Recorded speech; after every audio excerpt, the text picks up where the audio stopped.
Expensive crystal exploded against the mahogany wall, showering the Persian rug in a storm of jagged shards. Alexander Cavalli, the man who held Chicago's underworld in a vice grip, was losing his composure entirely. His frantic rage stemmed from a single sight across town. His strictly professional executive assistant was sharing a genuine smile with another man. After 3 years of constructing an impenetrable fortress around her, the gates had been breached, and Alexander was ready to burn the city to the ground to reclaim what he considered his. The penthouse office of Cavalli Holdings sat 60 floors above the bustling streets of downtown Chicago, a sterile, breathtaking fortress of floor-to-ceiling glass, Italian leather, and cold, hard power. To the public, Alexander Cavalli was a ruthless venture capitalist, a self-made billionaire who bought failing companies and gutted them for parts. To the Chicago crime syndicate, he was the undisputed head of the Cavalli family, a man whose whispered name was enough to settle dock disputes and silence political rivals. But to Rosie Bennett, he was simply Mr. Cavalli, the most demanding, infuriating, and breathtakingly intense boss on the face of the earth. For 3 years, Rosie had been the gatekeeper to Alexander's legitimate world. She managed his chaotic schedule, anticipated his brutal moods, and ensured his black coffee was exactly 180 degrees Celsius. She was 26, armed with a razor-sharp wit, and possessed an uncanny ability to compartmentalize the terrifying aura that surrounded her employer. She chose to ignore the men with broken noses who occasionally visited the office after hours. She turned a blind eye to the duffel bags of cash transferred to the Cayman accounts. She did her job, and she did it flawlessly. What Rosie didn't know was that Alexander's world revolved entirely around her. He had spent 34 years treating people as disposable assets, but Rosie was different. From the moment she had stormed into his office 3 years ago, scolding him for double booking a meeting with the mayor and a notoriously difficult union boss, he had been captivated. He hid it behind a mask of icy professionalism, but in the shadows, he had built a golden cage around her. He vetted her friends, quietly ensured her apartment building was bought by a shell company to install premium security, and subtly sabotaged every promotion that would take her away from the desk right outside his door. She belonged to him. She just didn't know it yet. It all started to unravel on a rainy Tuesday morning. Rosie stood before Alexander's massive oak desk, an iPad clutched to her chest. She wore a tailored charcoal pencil skirt and a crisp white blouse, her honey blonde hair pulled back into a severe clip. Alexander was seated reviewing a heavily redacted contract, his broad shoulders straining the fabric of his bespoke Brioni suit. The merger with the Rossi family, the Rossi group, is finalized for Thursday. Rosie recited, her tone perfectly even. You have a dinner with Alderman Thomas on Thursday night, and she hesitated, a faint blush creeping up her neck. I need to leave right at 5 on Friday.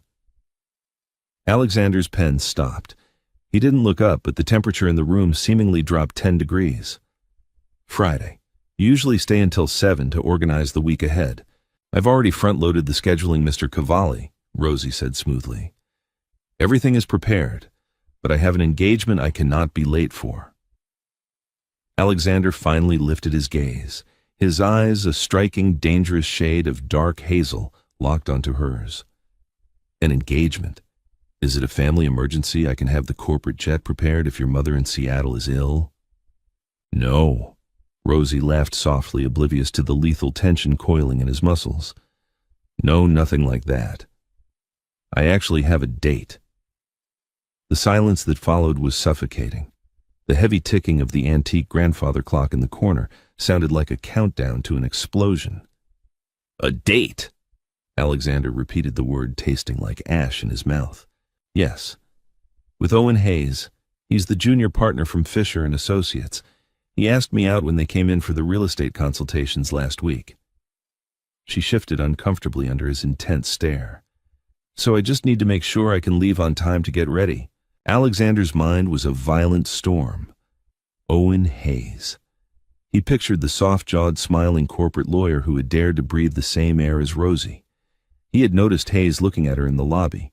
He should have had the man's legs broken right then and there. "I see," Alexander managed to say, his voice eerily calm. "And where's Mr. Hayes taking you?" "He managed to get a reservation at the Wellington." Rosie smiled, clearly impressed. The Wellington was notoriously difficult to book a playground for Chicago's elite. Alexander's jaw tightened so hard it ached. He happened to own the building the Wellington occupied. "Very well," Alexander said softly, looking back down at his paperwork to hide the murder in his eyes. "You may leave at 5 on Friday, Miss Bennett. Enjoy your evening." "Thank you, Mr. Cavalli." As the heavy oak door clicked shut behind her, Alexander slowly placed his silver Mont Blanc pen on the desk. His hands were trembling with a rage so profound, so violently possessive, it terrified even him. He reached for his phone and dialed his head of security. "Run a full background check on Owen Hayes Fisher and Associates," Alexander ordered, his voice a low, gravelly growl. "Every bank statement, every parking ticket, every ex-girlfriend. I want to know what he eats for breakfast. Have it on my desk in an hour." Friday evening descended over Chicago in a wash of neon lights and freezing rain. Inside her modest but surprisingly well-maintained apartment in the West Loop, Rosie stood in front of her full-length mirror, adjusting the delicate straps of her dress. It was an emerald green silk slip dress, a garment she had bought on impulse months ago, but never had the courage to wear. It clung to her curves, sophisticated, but undeniably alluring. She paired it with black stilettos and a simple silver necklace. She felt a flutter of nervous excitement. It had been nearly a year since her last date. Her job at Cavalli Holdings was so all-consuming, so emotionally draining, that she rarely had the energy for a personal life. Alexander was a black hole of demands, expecting her to be available at all hours. But Owen was handsome, polite, and completely normal. Normal was exactly what she needed. At exactly 7:30 p.m., the buzzer rang. Owen had arrived. Meanwhile, across the city at the Iridium, an ultra-exclusive members-only club shrouded in cigar smoke and shadows, Alexander Cavalli was failing miserably at running his empire. He sat in a high-backed leather booth in a private back room, a glass of Macallan 25 untouched in front of him. Across the table sat Matteo Russo, his ruthless and heavily scarred underboss. Matteo was currently explaining the intricacies of a disrupted weapons shipment coming through the Great Lakes, but Alexander wasn't hearing a single word. His eyes were glued to the screen of his phone, resting on the table. Months ago, under the guise of corporate security protocols, following a minor data breach, Alexander had required all key staff to install a tracking application on their company phones. It was standard for executives. It was highly irregular for an assistant. But Alexander had ensured Rosie's phone was tagged. Now, a small red dot blinked steadily on a digital map of downtown Chicago. The dot was moving south on Michigan Avenue, towards the Wellington. "So the Port Authority is asking for double the usual bribe," Matteo grunted, taking a drag from his Cohiba cigar. "I told them to go to hell, but if we don't pay up by Tuesday, the crates get seized. Boss, you listening? Pay them." Alexander muttered, his eyes never leaving the screen. The dot stopped. 450 North Clark Street. They had arrived. "He is pulling out her chair right now." Alexander thought a sickening burning sensation clawing at his chest. "He is looking at her. He's going to try and make her laugh." The background check on Owen Hayes had revealed a sickeningly clean record. Ivy League education, a small trust fund, a penchant for rescue dogs, and no criminal ties. He was a thoroughly decent, completely ordinary man. And Alexander hated him with a passion that eclipsed any rival mafia boss he had ever faced. "We shouldn't just roll over for the Port Authority," Matteo argued, leaning forward, sensing his boss's unprecedented distraction. "It shows weakness. You want me to send a crew down there to make an example of the harbor master?" Alexander picked up his whiskey glass. The crystal felt fragile in his heavy grip. On the phone screen, the dot remained stationary. He imagined Owen reaching across the table, his soft, useless hands touching Rosie's fingers. He imagined Owen walking her to her door later tonight. He imagined Owen leaning in for a kiss. Crack. The heavy crystal tumbler shattered in Alexander's hand, amber liquid and shards of glass exploding across the polished mahogany table. Matteo jumped back cursing as the expensive scotch splashed his suit. Alexander didn't even flinch. He looked at his bleeding palm, completely numb to the physical pain. The psychological agony of another man laying claim to what was his had completely overridden his senses. Meeting adjourned, Matteo. Alexander said, his voice deadly quiet as he grabbed a linen napkin and wrapped it around his bleeding hand.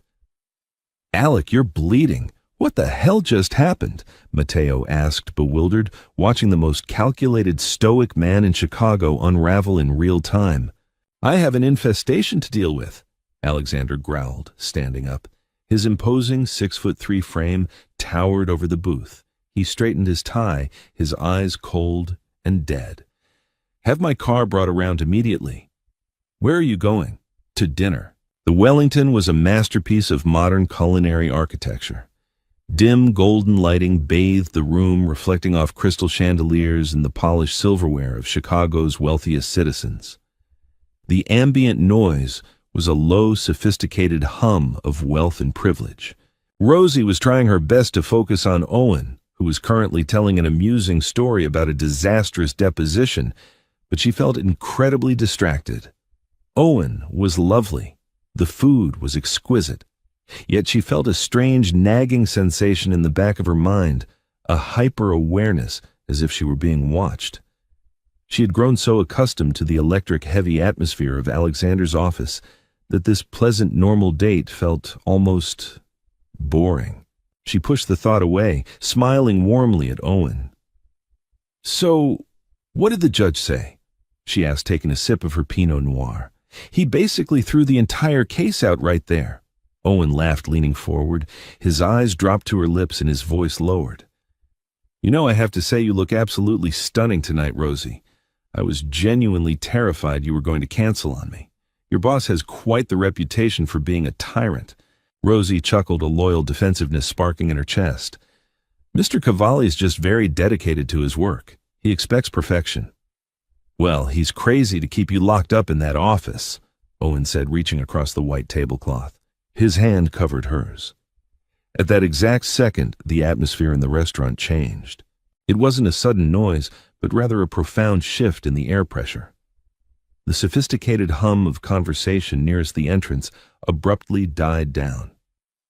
Rosie, highly attuned to shifts in energy after surviving 3 years with a mafia don, masquerading as a CEO, instinctively pulled her hand out from under Owen's and turned her head. Standing at the entrance of the main dining room was Alexander Cavalli. He was a terrifying vision of dark, contained fury. He wore a pitch-black overcoat over his bespoke suit, and his right hand was wrapped in a stark white linen bandage that was faintly stained with red. He stood perfectly still, his predatory gaze scanning the room until his eyes locked onto her table. Rosie's heart stopped. The breath left her lungs in a rush.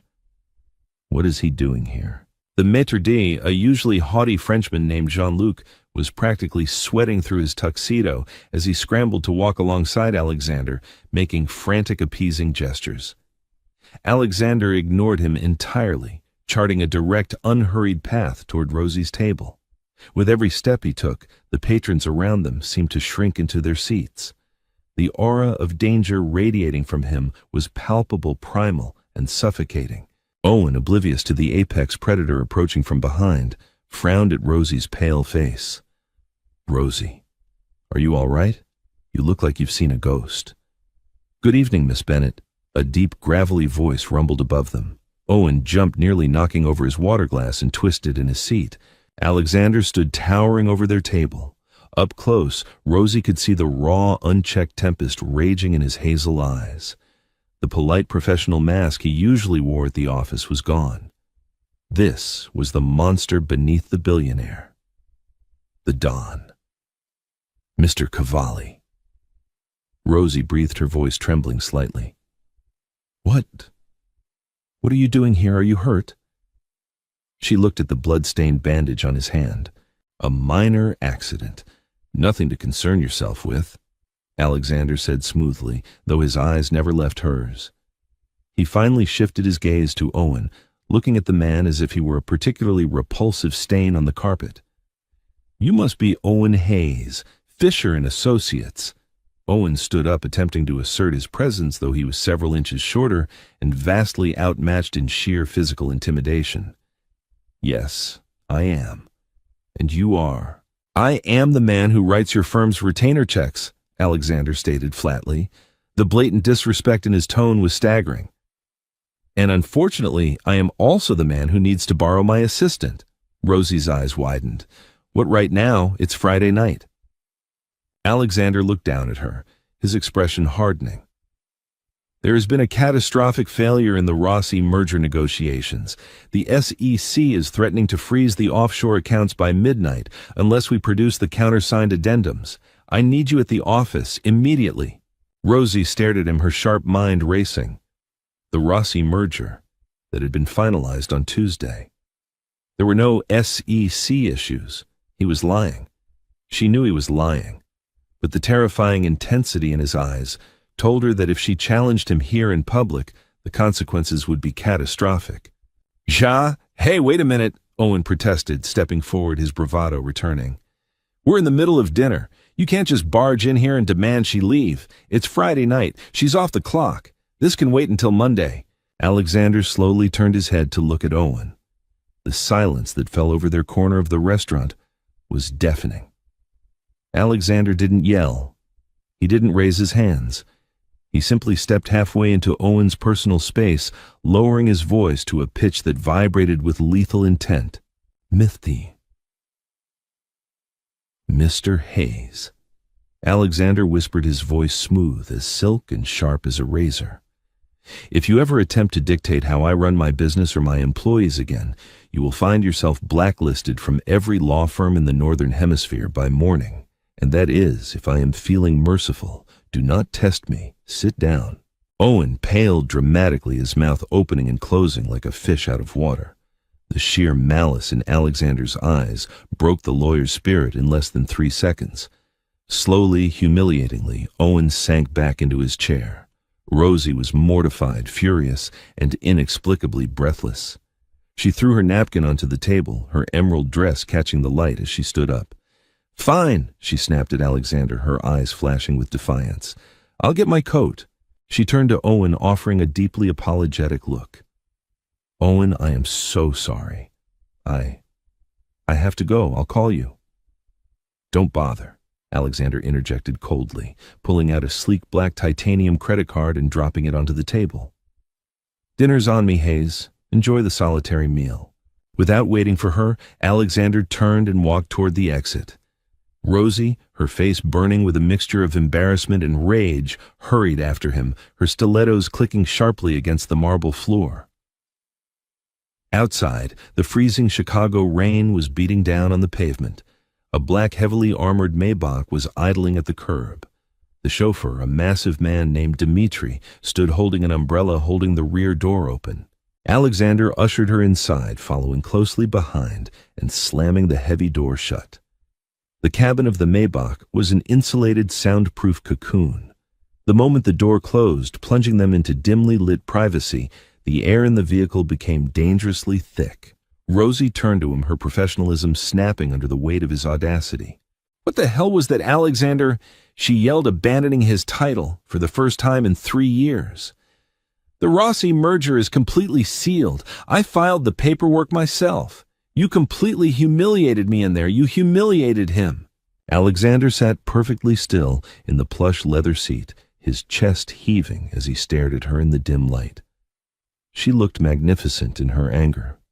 The emerald dress, the flush in her cheeks, the fire in her eyes, the jealous rage that had been boiling inside him all night finally crested, breaking the dam of his iron control. Before she could utter another word of protest, Alexander lunged across the wide seat. He caged her against the door, his uninjured hand gripping the back of her neck, his face inches from hers. "He touched you." Alexander growled, his breath hot against her lips, his hazel eyes completely feral. "I watched him touch your hand, Rosie, and if I hadn't walked into that restaurant and dragged you out, I would have had his hands severed from his wrists by midnight. Rosie gasped, freezing in his violent, passionate grip. "Alexander, what are you—" "You are mine," he breathed fiercely, dropping his forehead against hers, his voice shaking with a terrifying, absolute possessiveness. "You have always been mine, and I will burn this entire city to the ground before I let another man take you away from me." Stay tuned for the next parts, where the truth of Alexander's dark world unravels, and Rosie realizes the man she thought she knew is far more dangerous and far more obsessed than she ever imagined. The interior of the Maybach felt devoid of oxygen. Rosie remained frozen against the soft leather door, her heart hammering against her ribs like a trapped bird. Alexander's breath ghosted over her lips, his heavy muscular frame caging her in completely. The scent of him, expensive cedarwood rain, and the metallic tang of blood from his injured hand was intoxicating and terrifying in equal measure. "Mine," he repeated the word, a low feral vibration in his chest. For 3 years, Rosie had known Alexander Cavalli as a machine of cold logic. He was a man who calculated risks, analyzed profit margins, and dismantled corporations with surgical precision. But the man pinning her to the door of his car was completely untethered from reality. His hazel eyes were pitch black in the dim lighting, completely consumed by a primal, unhinged jealousy. Alexander," she whispered, her voice trembling, though she refused to break eye contact. "You are completely out of your mind. Let me go." He didn't move. For a long, agonizing moment, he simply stared at her mouth, his jaw clenching so hard she thought his teeth might shatter. The battle raging behind his eyes was visible, the civilized billionaire fighting a losing war against the ruthless predator beneath. Slowly, with an agonizing reluctance, he pulled back. He didn't apologize. He didn't offer a polite excuse. He simply sat back against his seat, his broad chest rising and falling heavily. "Drive Dmitri," Alexander ordered sharply, his voice slicing through the thick tension. "The penthouse." "Wait, no," Rosie protested, sitting up and smoothing down her emerald silk dress with shaking hands. "You said there was an emergency at the office with the Rossi merger, the SEC. There is no emergency at the office, Rosie." Alexander interrupted his tone, chillingly calm, now though the danger had not dissipated. He reached into his coat pocket with his good hand, pulling out a pristine handkerchief, and wrapped it tighter around his bleeding right palm. "The Rossi paperwork is flawlessly executed. You saw to that yourself." Rosie stared at him, outrage finally overriding her shock. "You lied to me. You humiliated my date, dragged me out of a restaurant, and hijacked my evening on a total fabrication. I did what was necessary." "Necessary for what?" she practically screamed, the sound muffled by the heavily soundproofed cabin. "To ruin my life. You have absolutely no right to interfere in my personal affairs. I am your assistant, Mr. Cavalli. I am not your property." Alexander's head snapped toward her, his gaze pinning her to the seat. "Do you really believe that after 3 years, do you honestly think you are just an employee to me?" "I manage your schedule," she countered fiercely. "I fetch your coffee and I book your flights. That is the definition of an employee. You run my life." He corrected his voice, dropping to a dangerous, intimate register. "You know my thoughts before I speak them. You are the only person in this God-forsaken city who does not cower when I walk into a room. You are the center of my empire, Rosie. And if you think I am going to let some mediocre, soft-handed corporate lawyer take you out and try to claim you, you are vastly underestimating who and what I am." The car came to a smooth halt. They hadn't gone to the Cavalli Holdings Tower. They were parked in the subterranean high-security garage of the Pinnacle, Chicago's most exclusive residential skyscraper. Alexander owned the entire top 3 floors. Dmitri opened the door, the cold garage air rushing into the suffocating heat of the car. Alexander stepped out and turned, offering his uninjured hand to her. "I'm not going up there with you," Rosie said stubbornly, pressing her back against the seat. "Call me a cab. I'm going home." Alexander leaned into the doorway, his silhouette imposing, blocking out the harsh fluorescent lights of the garage. "You can walk into the elevator with me, Rosie." Or I can throw you over my shoulder and carry you into the elevator. The choice is entirely yours, but you are not leaving my sight tonight." She glared at him, a fiery defiance burning in her chest. She knew she should be terrified. The man was exhibiting textbook psychotic behavior, but beneath the fear, a twisted, undeniable thrill was racing through her veins. The most powerful man in Chicago was completely losing his mind over her. Refusing his hand, she slid out of the car, her stilettos echoing sharply on the concrete. "Lead the way, boss." The penthouse was a sprawling masterpiece of dark marble, floor-to-ceiling glass overlooking the glittering Chicago skyline and austere, aggressive luxury. It was beautiful, but it felt like a fortress. The moment the private elevator doors hissed shut behind them, Alexander walked straight to the kitchen, a massive, sleek space of black granite and stainless steel. He turned on the faucet, finally unspooling the blood-soaked linen from his hand. Rosie stood in the center of the living room, feeling completely out of place in her silk dress. She watched him wince slightly as the cold water hit his skin. Against her better judgment, the caretaker instinct that made her such a phenomenal assistant kicked in. She dropped her small clutch onto a glass table and walked over to him. "Let me see," she demanded softly. Alexander stopped, his eyes guarded as he turned his hand over. It was a deep, jagged gash across his palm, still sluggishly bleeding. The crystal tumbler at the club had done significant damage. "Where is your first aid kit?" she asked, her tone reverting to the crisp, capable voice she used in the office.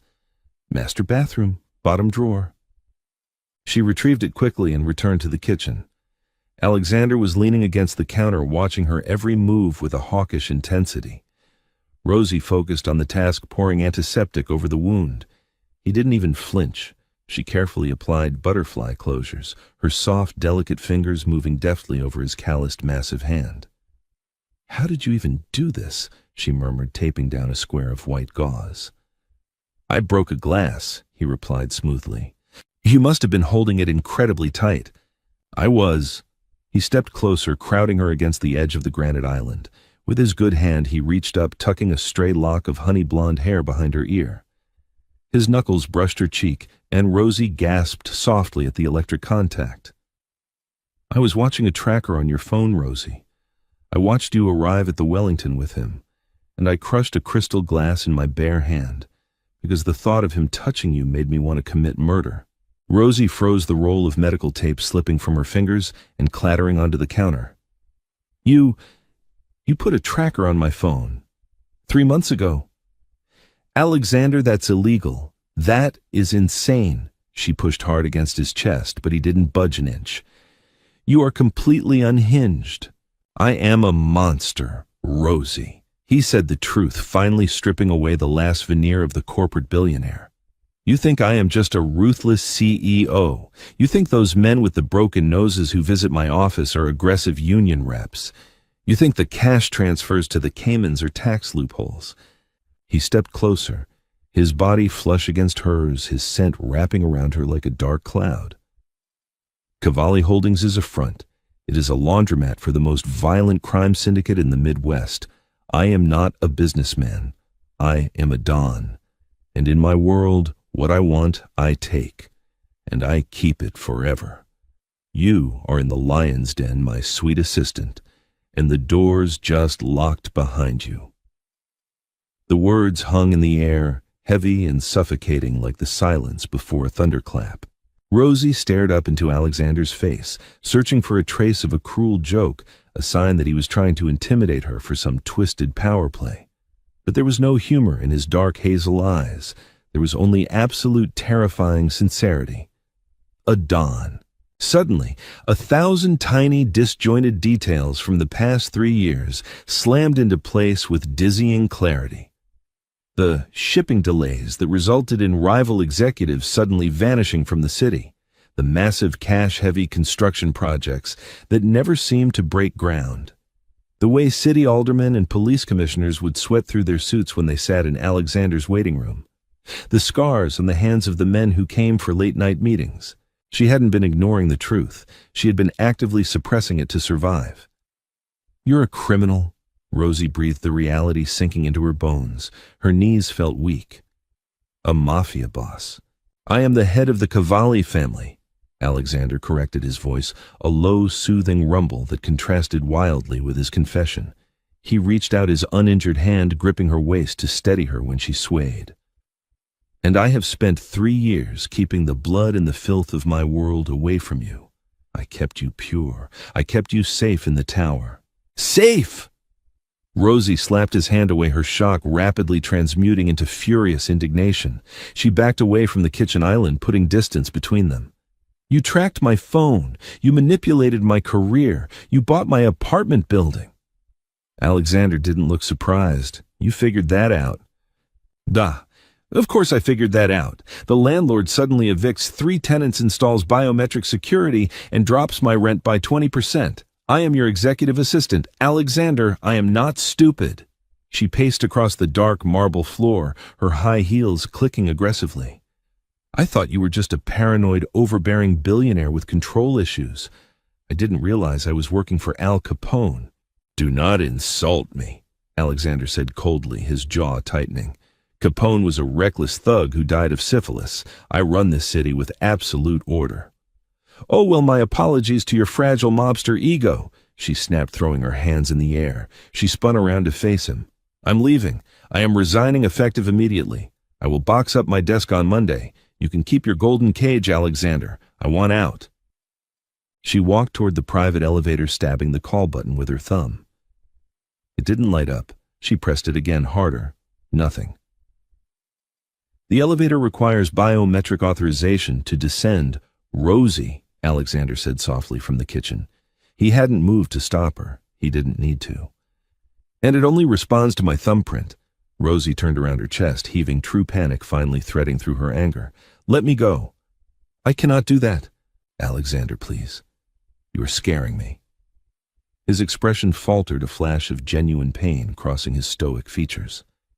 In 2 long strides, he crossed the room, stopping just inches from her. He reached out gently, framing her face with his large hands, mindful of his bandaged palm. I will never hurt you. He swore, his voice rough with emotion.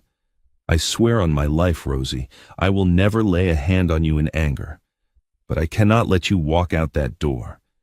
You know too much about my legitimate operations. You are the only person who knows how the shell companies connect.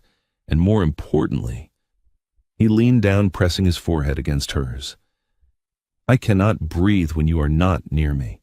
I have tried for 3 years to keep this professional, to let you live your life. But watching you smile at that lawyer tonight broke me. I am done pretending. Rosie closed her eyes, a traitorous tear slipping down her cheek. The sheer magnitude of his obsession was overwhelming. It was dark, twisted, and entirely toxic, yet her body was betraying her mind, leaning into his warmth, craving the heavy, dominant weight of his attention. Before she could form a reply, the sharp, jarring trill of a cell phone shattered the intimacy of the moment. Alexander swore violently in Italian, pulling back from her. He reached into his coat pocket and answered the phone without checking the caller ID. This better be a matter of life and death, Matteo. Rosie stood frozen, watching the man she thought she knew morph instantly into a cold-blooded crime lord. What do you mean they seized the crates? Alexander barked, his voice, dropping an octave, radiating lethal authority. I told you to pay the harbor master. He refused the bribe. He said he answers to Volkov now. Alexander's face turned into a mask of pure, unadulterated fury. The Volkov syndicate doesn't run the South Docks. I do. If that harbor master wants to play games with my shipment, you send a message. Rosie watched horrified as Alexander paced toward the floor-to-ceiling window, looking out over the city he claimed to control. Take the harbor master down to the shipping containers. Alexander ordered, his voice devoid of all humanity. Break his legs, both of them. Then put him on a live feed to Viktor Volkov, and tell him if he ever tries to intercept my weapons again, I will send him his men back in pieces. Do it now. He hung up, slipping the phone back into his pocket. Rosie was trembling violently now. She had just listened to him order the brutal mutilation of a man with the same tone he used to order his morning espresso. The reality of his world crashed over her, suffocating and completely terrifying. Alexander turned around, expecting to see fear in her eyes, and he did. But beneath the fear, he also saw a fire that refused to be extinguished. "Weapons?" she asked, her voice shaking, but her chin held high. "The logistics imports from Eastern Europe. They're weapons." Alexander slowly walked back to her. "Yes, you really are a monster." "I told you I was," he murmured, reaching out to trace her jawline. "But I am your monster now, Rosie, and heaven help anyone who tries to take you from me." The air in the penthouse was thick with a dangerous electricity. Rosie stared at Alexander, her moral compass spinning wildly out of control. She should run. She should scream for help, smash a window, do whatever it took to escape the gravitational pull of a man who dealt in blood and bullets. But as his thumb brushed over her lower lip, a heavy, intoxicating heat coiled in her stomach. She was trapped in a velvet cage, and the terrifying truth was, part of her didn't want the door to open. "What happens now?" she whispered, her eyes wide, locked onto his. "Now," Alexander said, his gaze dropping to her mouth, "you accept that your life as my assistant is over. Tomorrow you will move your things into this penthouse. You will run my legitimate businesses from here where I can keep you safe. And you will never ever look at another man the way you looked at Owen Hayes tonight. You can't just command my life like a military operation, Alexander." "I can," he murmured, leaning in, his lips mere millimeters from hers. "And I will."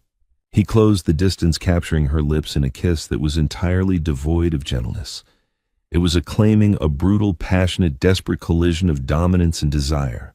Rosie gasped against his mouth, her hands flying up to push against his chest, but her fingers curled into his bespoke suit instead.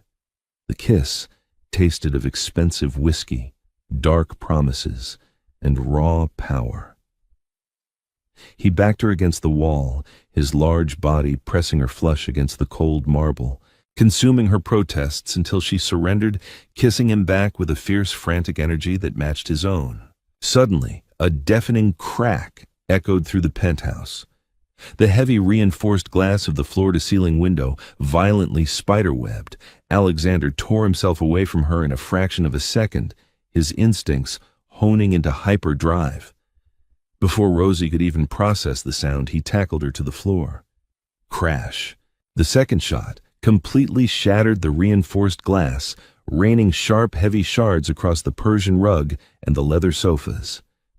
The harsh, freezing wind of the Chicago night howled into the luxurious living room, bringing with it the distant sound of city traffic and sirens. "Stay down!" Alexander roared, pressing his heavy body over hers, completely shielding her from the glass and potential incoming fire. He reached to his hip, pushing aside his suit jacket to draw a sleek black Glock 19 that she had never noticed he was carrying. "Alexander, what's happening?" Rosie screamed, clapping her hands over her ears as a third bullet tore through the drywall above their heads, dusting them in white plaster. Sniper. From the building across the street. Alexander grunted his eyes, scanning the dark, ruined living room. "The Volkovs. Victor must have anticipated my retaliation at the docks and sent a hit squad to keep me pinned down."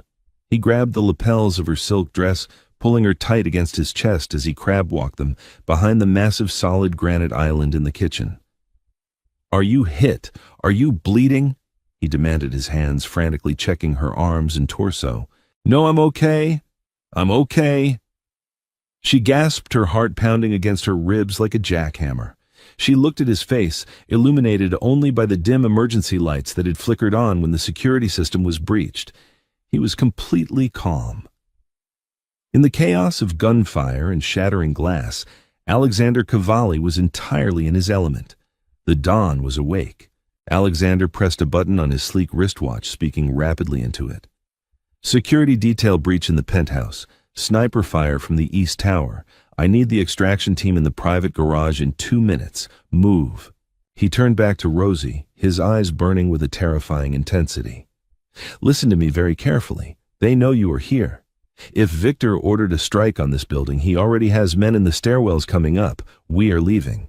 You will stay behind me. You will not stop running, and you will not scream. Do you understand me?" Rosie nodded, frantically, terrified, into silence.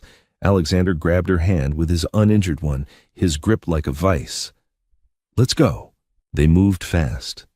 Alexander provided covering fire with devastating accuracy, his shots echoing loudly in the enclosed space as they sprinted toward the private service elevator in the back of the penthouse, a hidden escape route even Rosie hadn't known existed. As they reached the heavy steel doors, the main entrance to the penthouse exploded inward. Wood and metal shrapnel flew through the air as three heavily armed men in black tactical gear breached the living room. Alexander shoved Rosie into the service elevator, turned, and fired 3 rapid shots. 2 of the men dropped instantly, their body armor useless against Alexander's precise aim at their unprotected throats.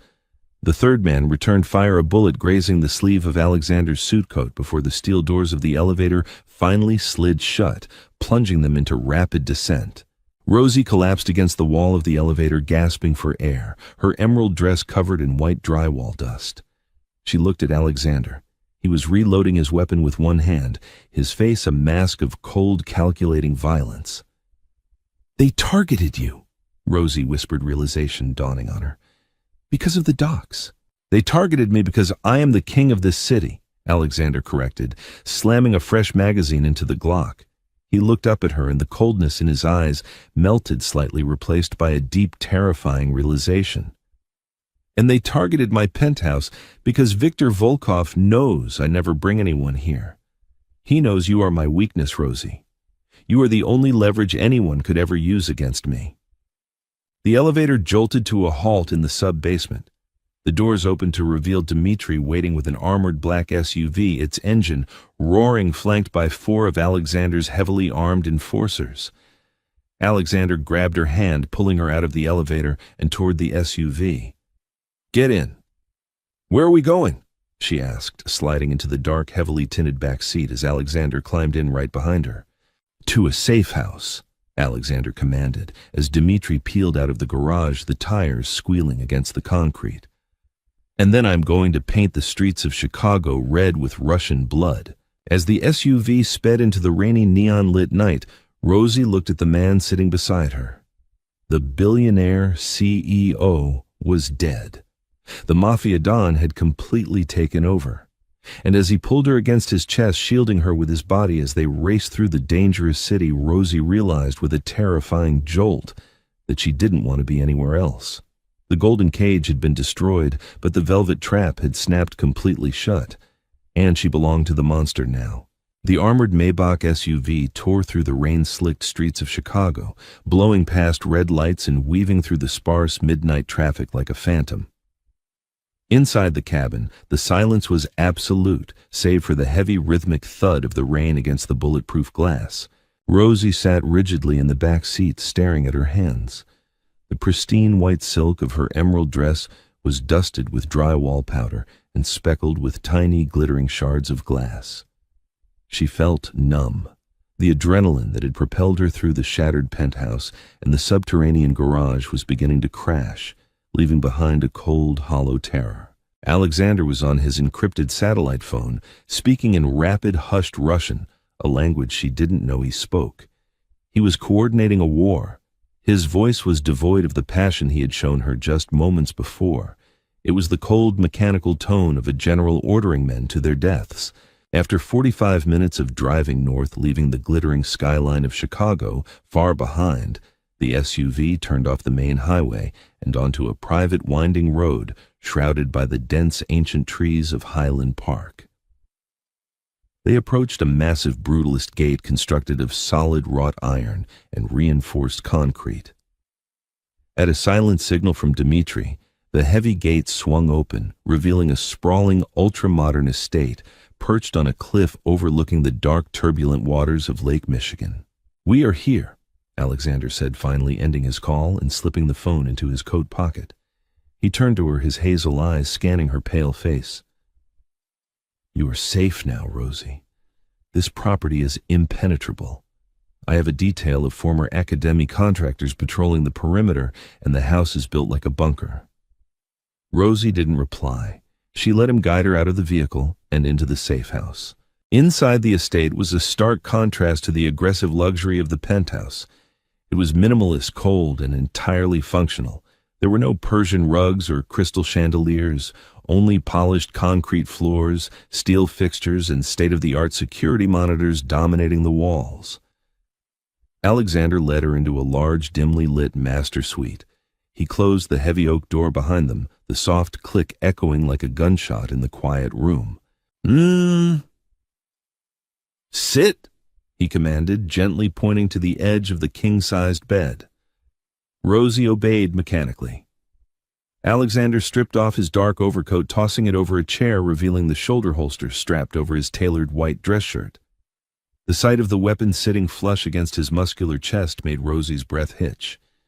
He walked into the adjoining bathroom and returned a moment later with a warm, damp towel. He knelt on the floor in front of her. The undisputed king of the Chicago underworld, a man who had just ordered the execution of a harbor master and survived a sniper attack, was kneeling at the feet of his executive assistant. With excruciating tenderness, Alexander took her shaking hands in his. He carefully wiped away the drywall dust and the tiny flecks of glass from her skin. His thumb brushed over her knuckles, his touch so achingly gentle it forced a choked sob from her throat. "I'm sorry," Alexander murmured, his voice thick with a crushing guilt. "I swore I would keep the violence away from you. I failed." You kill people, Alexander," Rosie whispered the words, tasting like copper in her mouth. "You're a murderer." He didn't flinch. He didn't offer excuses or try to justify his empire.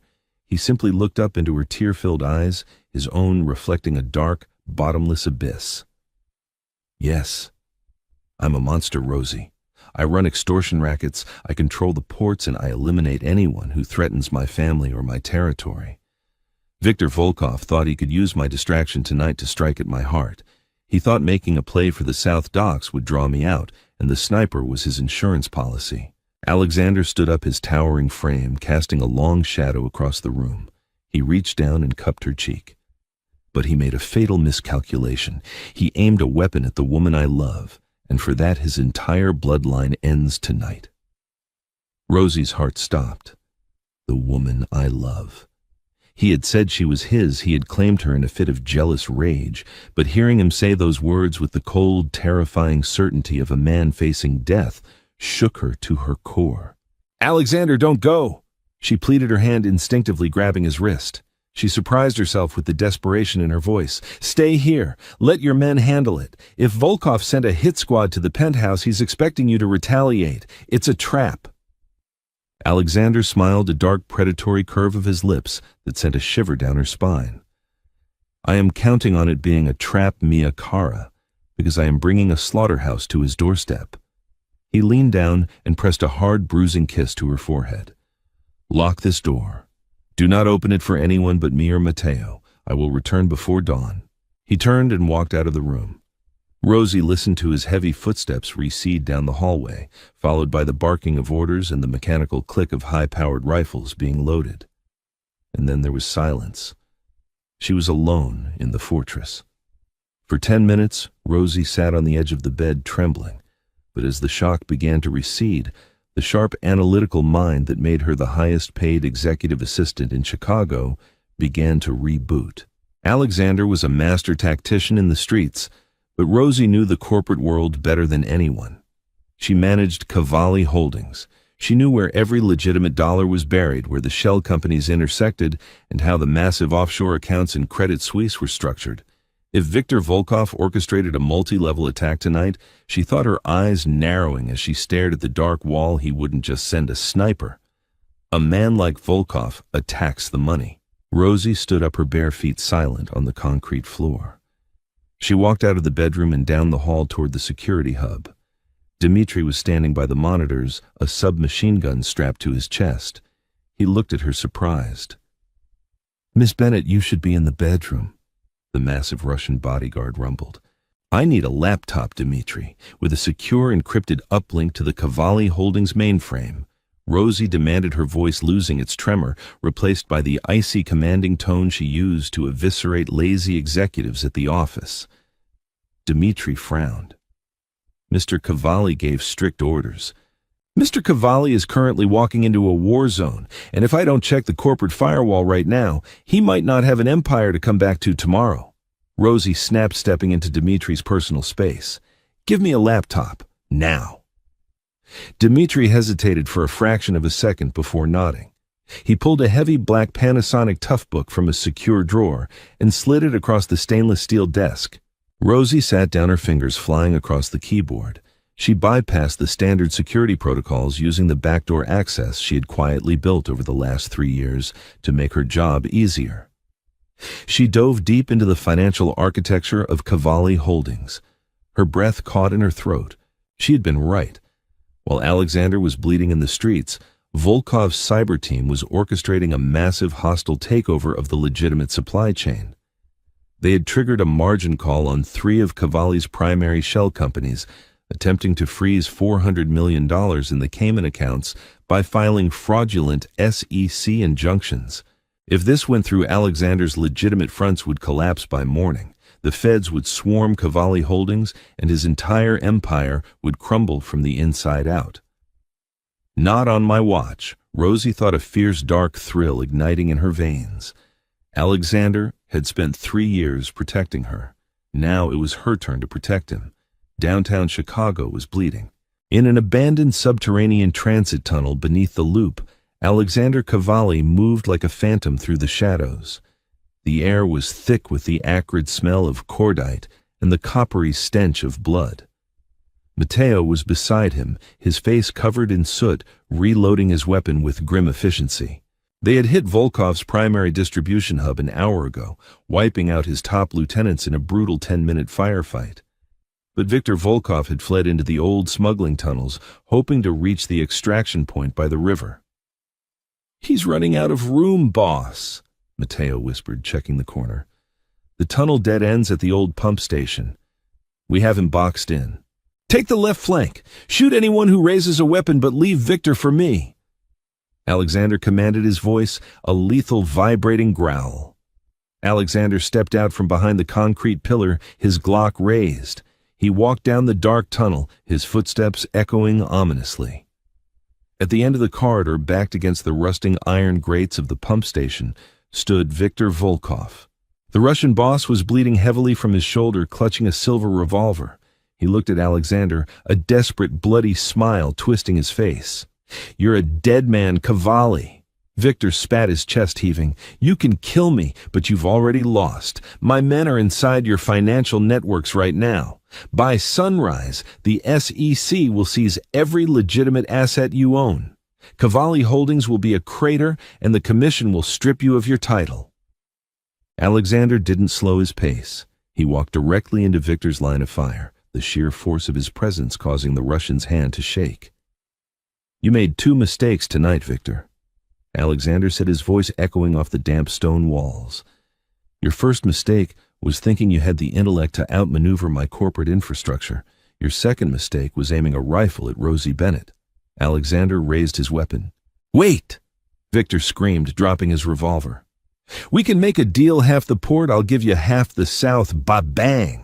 Alexander didn't even blink as Viktor Volkov crumpled to the wet concrete floor, a single bullet hole perfectly centered in his forehead.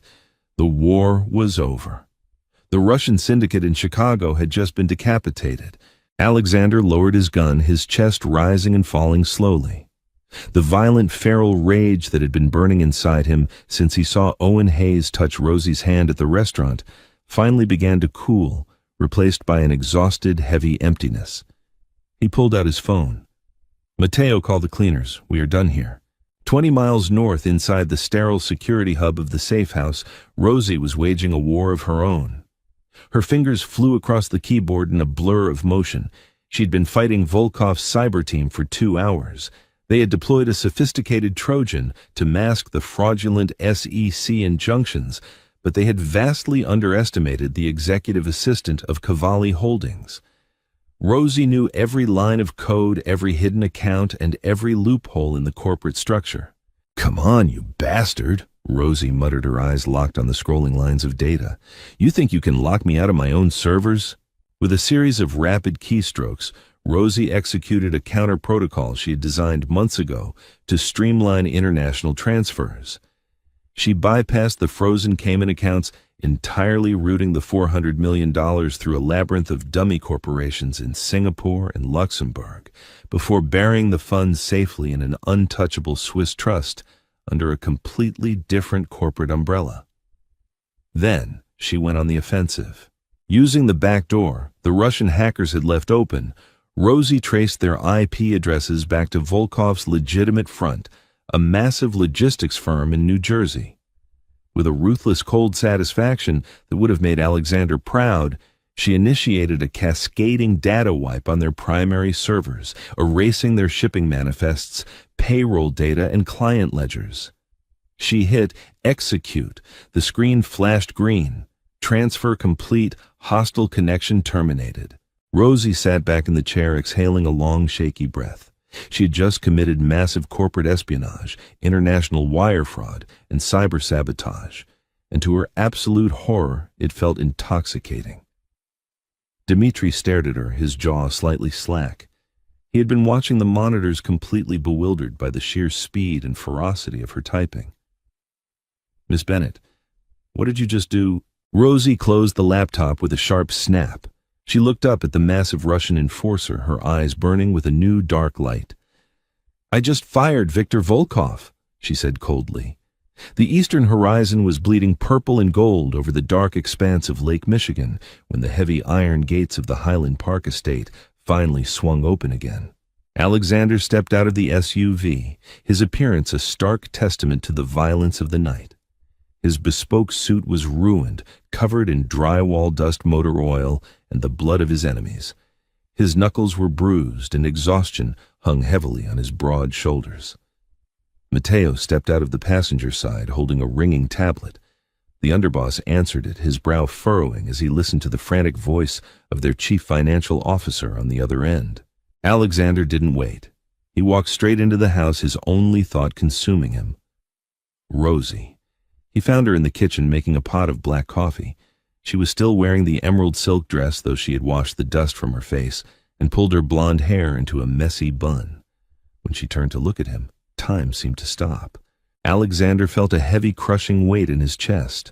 He was covered in death. He was the monster she had accused him of being. He fully expected her to shrink away from him, to scream, to demand he let her leave.